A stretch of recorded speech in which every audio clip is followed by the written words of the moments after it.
أعوذ بالله من الشيطان الرجيم بسم الله الرحمن الرحيم السلام عليكم ورحمة الله وبركاته.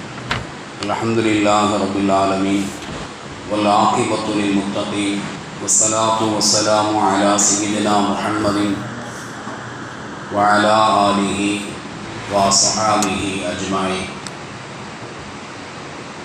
أما بعد، قال الله تعالى في القرآن العظيم وفي الفرقان المجيد: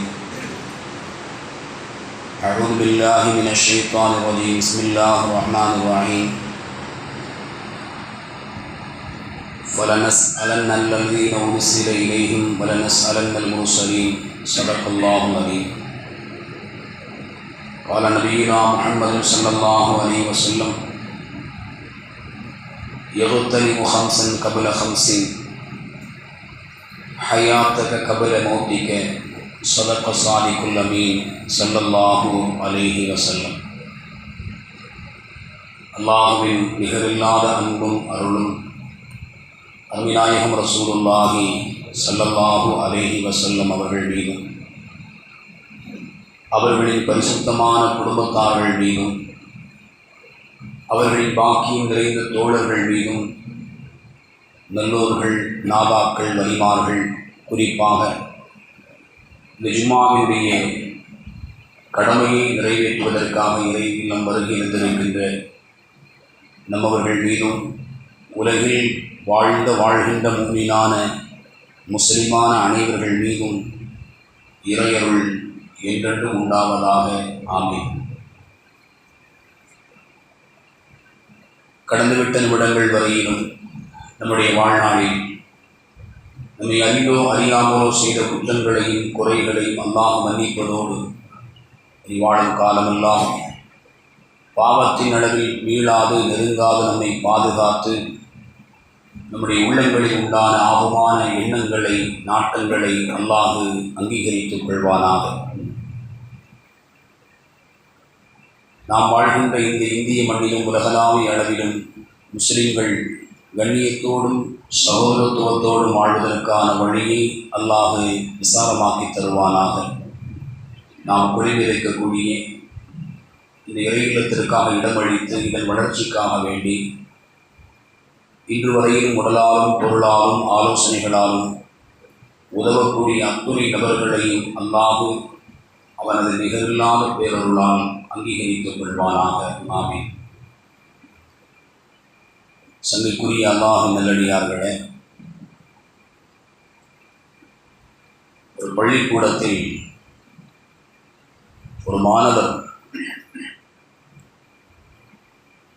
தனக்குரிய பாட நூலை, தனக்கு கொடுக்கப்பட்ட பாடத்தை எழுதிய அந்த நோட்டை கொண்டு ஆசிரியர் முன்னிலையில் வைப்பாரையானால் அவருடைய உள்ளத்தில் ஒரு விதமான பதட்டம் என்பது இருக்கும். ஏனென்றால் அவர் எழுதியிருப்பது சரியானதா இல்லையா, அது குறித்து உண்டான விசாரணை என்பது ஆசிரியர்களிடமிருந்து மாணவருக்கு வரும் என்பதை அவர் புரிந்திருப்பதால் தான் எழுதி அந்த எழுத்துக்களை முன்வைக்கின்ற பொழுதே ஒரு விதமான பதட்டத்தில் மாணவர் இருக்கிறார். வியாபாரங்களை எடுத்துக்கொள்ளுங்கள். நாம் ஒருவருடைய தொழிற்சாலைகளில் பணி செய்கிறோம் என்றால் நாம் செலுத்த வேண்டிய கணக்கினுடைய வரவு செலவுகளை சரியாக நாம் செலுத்தக்கூடிய அந்த தருணத்தில் அது குறித்து உண்டான விசாரணைகள் ஏதேனும் ஒரு வழியில் வந்துவிடுமோ என்கின்ற ஒரு அச்சப்பாடு பணி செய்யக்கூடியவருடைய உள்ளத்தில் இருக்கும். இப்படி ஒவ்வொரு நிலைகளிலும் விசாரணை, கேள்வி என்பது எங்கிருந்தெல்லாம் வருகிறதோ அது குறித்து ஒரு அச்ச உணர்வு மனிதர்களுடைய உள்ளத்தில் இருப்பது இயல்பு. இந்த உலகத்தில் ஒவ்வொரு விஷயத்தை குறித்தும் நாம் அச்சப்படுகிறோம், கவனமாக இருக்கிறோம். சையதுனா அலி ரலியல்லாஹு அன்ஹு அவர்கள் சொன்னார்கள், இந்த உலகம் என்பது செயல்களுக்குரியது. இந்த உலகத்தில் விசாரணை என்பது இல்லை. என்ன செயல் வேண்டுமானாலும் செய்து கொள்ளலாம். அல்லாஹ் ஆகுமாக்கியதை நிறைவேற்றினாலும், அவன் ஹராமாக்கியதை தடுத்ததை பாரதூரமான இழிவான செயல்களை செய்தாலும், எப்படி நடந்து கொண்டாலும் இந்த உலகத்தில் அதற்கான விசாரணை என்பது இல்லை. அதில் அவர்கள் சொல்வார்கள், நாளை மறுமையில் செயல்கள் என்பது எதுவுமே இல்லை.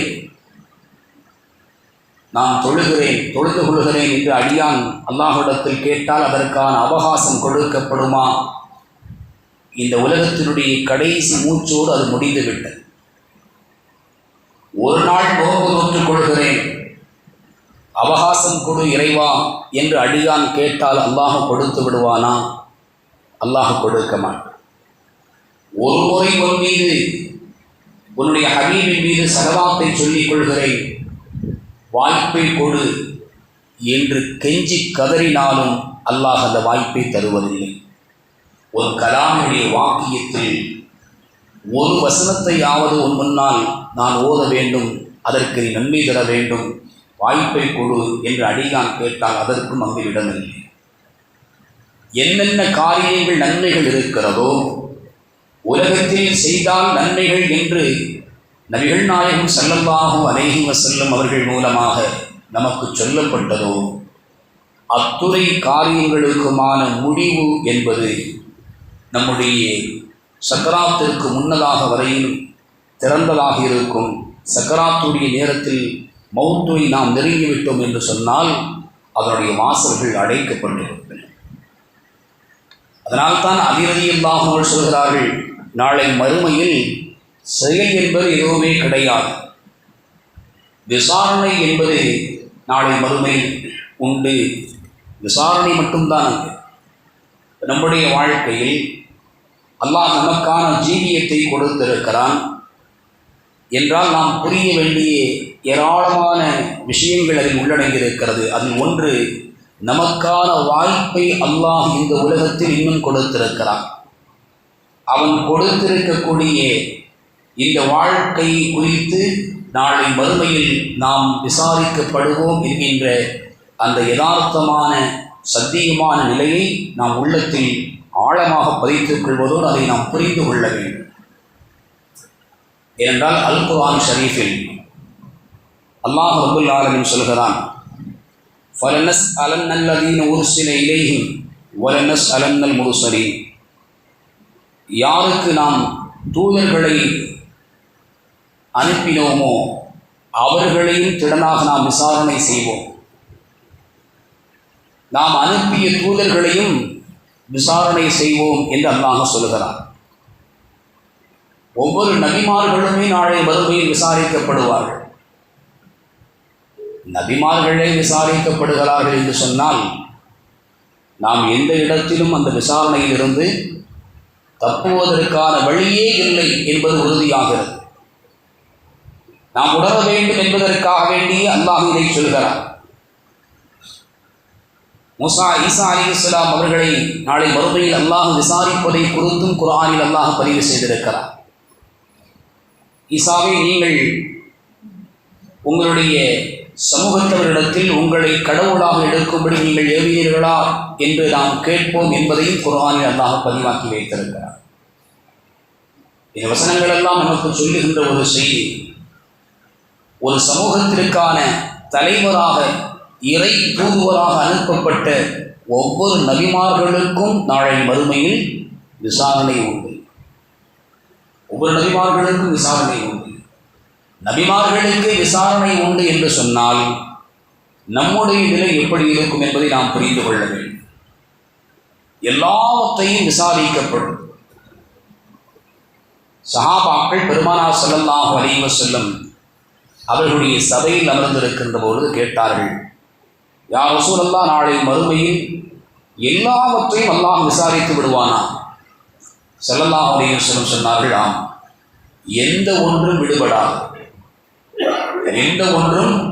விடுபடாமல் அல்லாஹ் விசாரணை செய்வான். விசாரணையுடைய அந்த நிலை எப்படி இருக்கும் என்று சொன்னால், அல்லாஹ் ரப்பல் ஆலமீன் மறுமையில் பட்டோலையை மனிதனுடைய பார்வைக்கு காட்டுவான். குர்ஆனில் அல்லாஹ் சொல்கிறான், அவர்கள் சொல்லக்கூடிய சொல்லை பதியக்கூடிய இருவர்கள் அவரிடத்தில் இல்லாமல் இல்லை என்று அல்லாஹ் சொல்கிறான். நாம் எதை சொன்னாலும் நம்முடைய ஒவ்வொரு வினாடிகளும் பதியப்பட்டு கொண்டிருக்கிறது. பதியப்பட்ட பட்டோலையை அல்லாஹ் நாளை மறுமையில் அடியானின் முன்னே அல்லாஹ் வைப்பான். உலகத்தில் வாழ்கின்ற பொழுது நன்மை, சந்தோஷம், மகிழ்ச்சி தனக்கு சாதகமானது என்று சொன்னால் அது தனக்குரியது இல்லாவிட்டாலும் உடனே அது எனக்குரியது என்று எடுத்துக்கொள்ளக்கூடிய இந்த மனித குணம் நாளை மறுமையில் ரப்பிற்கு முன்னாலும் அல்லாஹ்விடத்திலே பொய் சொல்ல துணிவான். இறைவா, இந்த பாவத்தை எல்லாம் நான் செய்யவில்லையே என்று சொல்லுவான். அல்லாஹ் ரப்பல் ஆலமீன் பட்டோலையில் உன்னுடைய பட்டியல் எல்லாம் நீ செய்த ஒவ்வொரு வினாடிகளிலும் என்ன நாளில், என்ன நிமிடத்தில், எந்த நிலையில் நீ எதை செய்தாய் என்பதையெல்லாம் பதிவு செய்யப்பட்டிருக்கிறதே என்று அல்லாஹ் கேட்பான். இறைவா, நாம் இப்படியெல்லாம் பாவம் செய்யவில்லை என்று அடியான் மறுப்பார். அல்லாஹ் அடுத்து கிராமம் காத்திபீன் என்கின்ற நன்மை தீமைகளை எழுதக்கூடிய மலக்குமார்களை முன்னிறுத்தி அல்லாஹ் கேட்பார். அவர்கள் சாட்சி சொல்வார்கள். எழுதப்பட்டது, பதியப்பட்டது அத்தனையும் உண்மையானது என்று சொல்வார்கள். அந்த இடத்தில் அடியான் இறைவன் முன்னால் பொய் உரைப்பான். இறைவா, நான் செய்யவில்லை, இவ்வளவு பெரிய குற்றங்களை எல்லாம் உலகத்தில் நான் செய்யவில்லை என்று அடியான் சொல்கின்ற பொழுது மூன்றாவது நிலைக்கு அல்லாஹ் வந்து விடுவான். மூன்றாவது என்ன நிலை? அல்லாஹ் பொய் சொல்லக்கூடிய அந்த நாவிற்கு அல் யௌம நஹ்திமு அலா அஃப்வாஹிஹிம், அவர்களுடைய நாவுகளின் மீது நாம் முத்திரையிட்டு விடுவோம் என்று அல்லாஹ் அல் குர்ஆனில் சொல்கிறார். அந்த நேரத்தில் அல்லாஹ் அந்த மனிதன் மறுக்கின்ற பொழுது அவன் பேசக்கூடிய நாவிற்கு அல்லாஹ் முத்திரையிட்டு விடுவான். அல்லாஹ் முத்திரையிட்டு விட்டால் அடுத்து அவனுக்கு எதிராக அவன் செய்த அத்துணை தீமைகளையும் அவனுடைய உடல் உறுப்புகள் அல்லாஹ்வுடைய சன்னிதானத்தில் எடுத்து வைக்கும். அவைகளெல்லாம் பேச ஆரம்பித்துவிடும். குர்ஆனில் அல்லாஹ் ரப்பல் ஆலமீன் இன்னொரு இடத்தில் தெளிவாகவே அல்லாஹ் சொல்கிறான், நாளை மறுமையில் விசாரணையினுடைய நேரத்தில் ஒரு அடியான் தனக்கு எதிராக தன்னுடைய உறுப்புகள் எல்லாம் தனக்கு எதிராக சாட்சி சொல்கின்ற பொழுது வகாலூ ஜுலூதிஹிம் லிம ஷஹித்து அலைனா, அவர்கள் கேட்பார்கள் தன்னுடைய தோள்களிடத்தில், உறுப்புனா கை, காது, கண்ணு, நாவு, நாசி இவைகளல்ல, இவைகளும் நம்முடைய உடலில் நம்முடைய இரத்த நாணங்களை, சதைகளை, நரம்புகளை எல்லாம் மறைத்து மனிதனின் தோற்றத்தில் நம்மை அழகுபடுத்தி காட்டிய இந்த தோள்கள் கூட நமக்கு எதிராக சாட்சி சொல்லும். அல்லாஹ் நம்மை எல்லாம் பாதுகாப்பானாக. சாட்சி சொல்லக்கூடிய அந்த நேரத்தில் இந்த அடியார்கள் தோள்களை பார்த்து கேட்பார்கள், அலைனா, இன்றைய நாளில் எங்களுக்கு எதிராக நீங்கள் எதற்கு சாட்சி சொல்கிறீர்கள் என்று தன்னுடைய மேனியை பார்த்து அந்த அடியான் கேட்டுக்கொள்வான். தோள்கள் அந்த அடியானுக்கு பதில் சொல்லும், காலு அந்தகனல்லாஹுல்லதி அந்தக குல்ல ஷைஇன். மிக அற்புதமான ஒரு பதில். அனைத்தையும் பேச வைத்த அல்லாஹ் இன்றைய நாளில் எங்களையும் பேச வைத்து விட்டான். இந்த உலகத்தில் எப்படியெல்லாம் அசைத்தாயோ அப்படியெல்லாம் உன்னுடைய கட்டுப்பாட்டில் இருந்தோம் நாங்கள். எங்கு பார்க்க வேண்டுமோ உடனே உன்னுடைய சிந்தனைக்கு பார்வை திரும்பக்கூடிய நிலையில் கண்கள் வேலை செய்தது, எதை கேட்க வேண்டுமோ காது கேட்டது, எந்த பக்கம் நடக்க வேண்டுமோ கால்கள் நடந்தது, எதை பிடிக்க வேண்டுமோ அதை கரங்கள் பிடித்தது, எல்லா பாவங்களையும் செய்தது. எண்ணத்தினுடைய வெளிப்பாட்டிற்கு இணங்க இடைவெளி இல்லாது விரல்களை அசைக்க வேண்டும் என்று சொன்னால் உடனே அசைக்க முடியும். பார்வை இங்கிருந்து இங்கு மாற வேண்டும் என்று சொன்னால் வினாடிகளை மாற்றிவிட முடியும். இவைகளெல்லாம் நம்முடைய கட்டுப்பாட்டில் அல்லாஹ் இந்த உலகத்தில் கொடுத்திருக்கிறான். இந்த உறுப்புகள் நாளை மறுமையில் நமக்கு எதிராக சாட்சி சொல்லும் என்பதை குர்ஆனுடைய வசனம் மிக தெளிவாக சொல்லித் தருகிறது. ஆகையினால் நம்முடைய வாழ்க்கையில் நாளை மறுமையில் நமக்கான விசாரணை என்பது ஒன்று இருக்கிறது என்பதை நாம் உள்ளத்தில் அழுத்தமாக பதிய வைக்க வேண்டும்.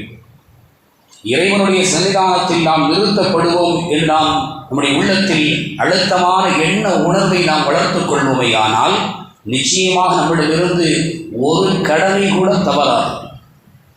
என்றால் இறைவனிடத்தில் நாம் குற்றவாளியாக நிறுத்தப்பட்டு விடுவோம் என்கின்ற அந்த உணர்வு, அந்த கவலை ஒரு வாழ்க்கையில் ஒரு கட்டத்திலும் கூட ஒரு தீமையின் பக்கம் நம்மளை இழுத்துக் கொண்டு செல்லாது ஒரு நன்மையை விடலாம், நாம் அடுத்து பார்த்து கொள்ளலாம் என்கின்ற எண்ணத்தை நம்முடைய உள்ளத்தில் தராது. அருமையானவர்களே, எப்படி மேன்மக்கள் சஹாபாக்கள் எவ்வளவு பேணுதலோடு நாளை மறுமையுடைய விசாரணை குறித்து அவர்கள் விஸ்தீரணமான நிலையில் யோசித்திருக்கிறார்கள், சிந்தித்திருக்கிறார்கள் என்பதை புரிந்து கொள்ள வேண்டும். சையதுனா உமரே ஃபாரூக் ரலியல்லாஹு அன்ஹு ஒரு இடத்துக்கு போகிறாங்க. ஷாம் என்று வருகிறது. அங்கு ஒரு நாய் தாகித்த நிலையில் இருக்கிறது. நல்லா கவனிக்கணும். ஒரு நாய் தாகத்தோடு இருக்குது. நாம இருந்தால் கண்டுகொள்ள மாட்டோம். அது ஒரு ஜீவன், ஏதாவது ஒரு இடத்துல போய் என்ன செய்யும், தண்ணீர் குடிச்சிக்கணும். ஆனால் உமர் ரலியல்லாஹு அன்ஹு அவர்கள் அந்த நாய் தாகத்தோடு இருப்பதை பார்த்து அந்த நாய்க்கு தேவையான தண்ணீரை எடுத்து புகட்டினார்கள். புகட்டி விட்டு சொன்னாங்க, நீ அல்லாஹ்வுடைய ஒரு படைப்பு, உனக்கு தாகம் ஏற்பட்டிருக்கிறது, உன்னுடைய தாகத்தை நான் அறிந்து கொள்கிறேன். நான் அறிந்து கொண்டும் உன்னை கண்டுகொள்ளாது உன்னை விட்டு நான் நகர்ந்து விட்டேன் என்று சொன்னால் நாளை மறுமையில் அல்லாஹ்வுடைய சன்னிதானத்தில் நீ எனக்கு எதிராக சாட்சி சொல்வதை நான் பயப்படுகிறேன் என்றார்கள். செய்தனா உமரே ஃபாரூக் ரலியல்லாஹு அன்ஹு. நமக்குரிய வளர்ப்பு பிராணி அல்ல அது, அவர்களுக்குரிய சொந்தமானது அல்ல அது. யோசித்து பாருங்கள். நாம இருந்தால், நமக்குரியதாக இருந்தால் அது நம்மீது கடமை என்ற விளக்கத்தை நாம் சொல்லிவிட்டு நகர்ந்து விடுவோம்.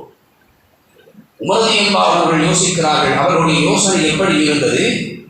நாளை மறுமையில் எனக்கு எதிராக நீ இறைவனுடைய சன்னிதானத்தில் எதிர் சாட்சியாக நீ வந்து நின்றுவிடக்கூடாது என்பதை நான் அச்சப்படுகிறேன் என்றார்கள். உமர் ரலியல்லாஹு அவங்கள்ட்ட எப்போதுமே ஒரு பழக்கம் இருக்கும். மக்களுடைய நிலைகளில் தன்னுடைய ஆட்சியை குறித்து எப்படி அவர்கள் விளங்கி வைத்திருக்கிறார்கள் என்பதை அறிய வேண்டும் என்ற எண்ணம், குறைகள் இருந்தால் அதை நிவர்த்தி செய்ய வேண்டும் என்பதற்காக வேண்டி இப்படியே சொல்லுவாங்களாம். என்னிடத்தில் குறைகளை நீங்கள் கண்டால் அதை நீங்கள் சொல்லுங்கள், அது நீங்கள் எனக்கு செய்யக்கூடிய உபகாரம் என்று சொல்வார்கள்.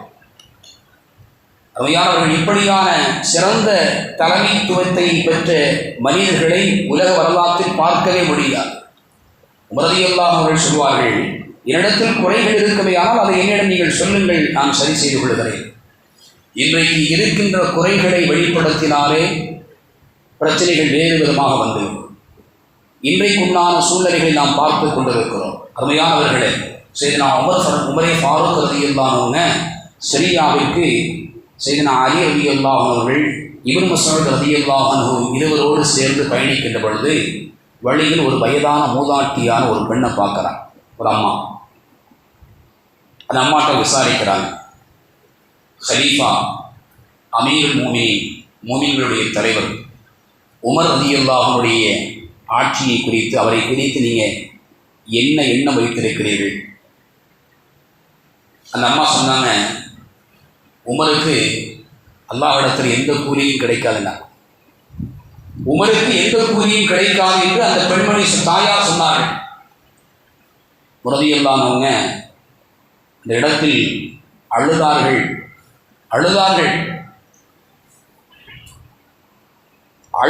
தன் நிலையை எண்ணி அழுதார்கள். அழுதுவிட்டு அந்த பெண்ணிடத்திலே, அந்த தாயாரிடத்திலே சொன்னார்கள், நாளை மறுமையில் அந்த உமருக்கு எதிராக அந்த அம்மா என்ன காரணம் சொன்னாங்க அப்படின்னா, உமர் ஆட்சியாளர், அவருடைய ஆட்சிக்கு உட்பட்ட பகுதியில் நான் வசிக்கிறேன். நான் வயதான ஒரு பெண். ஆனால் எனக்கான உதவி என்பது என்னை தேடி அவர்களிடமிருந்து இதுவரையிலும் வரவில்லை என்ற ஒரு செய்தியை சொல்லி, அதனால் உமருக்கு நன்மை நாளை அல்லாஹ்விடத்திலே கிடைக்காது என்றார்கள். உமர் நாயகம் சொன்னாங்க, அம்மா, நீங்கள் அந்த உமருக்கு எதிராக நாளை மறுமையில் அல்லாஹ்விடத்தில் சாட்சியாக, எதிர் சாட்சியாக நீங்கள் வந்து நிற்கக்கூடாது. அதற்காக வேண்டி, அதற்கு பகரமாக 25 தீனார்களை நான் உங்களுக்கு நான் தருகிறேன் என்று உமர் ரலியல்லாஹு அவர்கள் அந்த பெண்ணுக்கு 25 தீனாரை கொடுத்தார்கள்.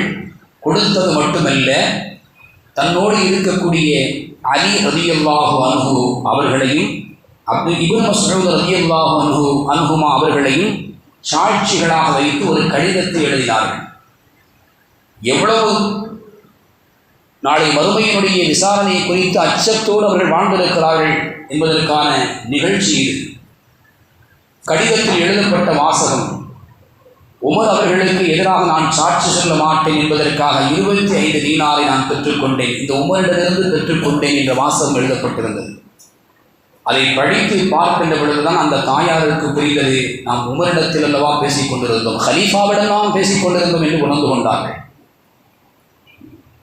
உமர் ரலியல்லாஹு அன்ஹு சொன்னாங்க, வசியத்தாகவே செய்தார்கள், நான் மரணித்த பின்னால் என்னை அடக்கம் செய்கின்ற பொழுது என்னுடைய கஃன் துணியில் இதையும் இந்த கடிதத்தையும் சேர்த்தே வைத்து அடக்குங்கள் என்பதாக வசியத்து செய்தார்கள் என்பதையும் கூட வரலாற்று நம்மால் பார்க்க முடிகிறது.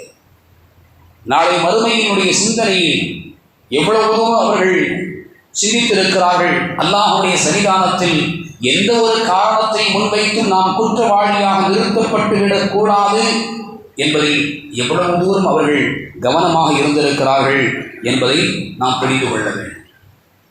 சாதாரணமாக நாம் எண்ணிவிடக்கூடாது. ஸல்லல்லாஹு அலைஹி வஸல்லம் அவர்கள் சொன்னார்கள், இந்த உலகத்தில் ஒரு மனிதன் ஒரு முழம் அளவிற்கு, ஒரு ஜான் அளவிற்கு ஒரு நிலத்தை அபகரித்தால் நாளை மறுமையில் அல்லாஹ் ரப்பல் ஆலமீன் அதற்கு பகரமாக, அதனுடைய தண்டனையாக 7 பூமியினுடைய அளவிற்கு, 7 பூமியினுடைய ஒட்டுமொத்த பூமியினுடைய அளவிற்கு அல்லாஹ் மிக பெரும் சுமையை அந்த மனிதனின் மீது சுமக்க செய்து விடுவான் என்றார்கள் முஹம்மது ரசூலுல்லாஹி ஸல்லல்லாஹு அலைஹி வஸல்லம். இப்போ ஒவ்வொரு நாளில் நாம் செய்யக்கூடிய அமல்களை குறித்து நமக்கான விசாரணை நாளை மறுமையில் இருக்கிறது என்பதை நாம் உணர்ந்து கொள்ள வேண்டும். அல் குர்ஆனில் அல்லாஹ் சொல்கிறான், ஃபஅம்மா மன் ஊதிய கிதாபஹு பியமீனிஹி ஃபயகூலு ஹாஉம் இக்ரவு கிதாபியா. வலது கரங்களில் பட்டோலை கொடுக்கப்பட்டவர்கள் மகிழ்ச்சியோடு என்னுடைய பட்டோலையை படித்து பாருங்கள் என்று அவர்கள் சொல்வார்கள். இன்னி ஸலன்து அன்னி முலாகின் ஹிசாபியா, நிச்சயமாக நான் இந்த கணக்கு கேட்கக்கூடிய இந்த நாளில் நான் சந்திக்கப்படுவேன் என்பதை உறுதி கொண்டிருந்தேன் என்றும் அவர் சொல்வார் என்பதை குர்ஆன் எல்லாம் சொல்கிறார். நல்லடியார்களுக்கு அல்லாஹ் வலது கரத்தில் பட்டோலையை கொடுப்பார். சரி, நான் இப்னு உமர் ரலியல்லாஹு அன்ஹு ஒரு செய்தியை பதிவு செய்கிறாங்க. நஜ்வா என்கின்ற இரகசிய உரையாடல் அல்லாஹ்விற்கும் நல்லடியார்களுக்கும் இடையில் நடக்கும். அல்லாஹ் ஒரு சில அடியார்களை அழைப்பார். அழைத்து அவருடைய பட்டோலையை காட்டுவார். இவ்வளவு பாவங்கள், இவைகளையெல்லாம் உனக்காக உலகத்தில் நான் மறைத்து அதை இப்பொழுது நன்மையாக ஆக்கி வைத்திருக்கிறேன், அதனால் என் அருள் கொண்டு நீ சொர்க்கம் செல் என்று அவர்களுடைய வலது கரத்தில் பட்டோலை இறைவன் கொடுப்பான். தன்னுடைய பட்டோலை முழுக்க நன்மையாக இருக்கிறது என்பதை அறிந்து கொண்ட அந்த மனிதர் மகிழ்ச்சியோடு மற்றவர்களெல்லாம் அழைத்து சொல்வார், இதோ என்னுடைய பட்டோலை இக்ரா கிதாபியா, என்னுடைய பட்டோலையை நீங்கள் படித்து பாருங்கள் என்று அல்லாஹ்வுடைய அருளால் மன்னிப்பை பெற்ற அந்த அடியார்கள், நல்லடியார்கள் சொல்வார்கள் என்பதை இப்னு உமர் ரலியல்லாஹு அன்ஹு அவர்கள் அறிவிப்பு செய்கிறார்கள். யாருடைய இடது கரத்தில் பட்டோலை கொடுக்கப்படுகிறதோ அவர்களுடைய நிலையை குறித்தும் அல்லாஹ் அந்த அத்தியாயத்தில் அல்லாஹ் சொல்கிறான், வஅம்மா மன் ஊதிய கிதாபஹு பிஷிமாலிஹி ஃபயகூலு யா லைத்தனி லம் ஊத கிதாபியா. எவருடைய இடது கரத்தில் பட்டோலை கொடுக்கப்படுகிறதோ அவர்கள் சொல்வார்கள், என்னுடைய கை சேதமே, என்னுடைய பட்டோலை எனக்கு கொடுக்கப்படாமல் இருந்திருக்க வேண்டுமே.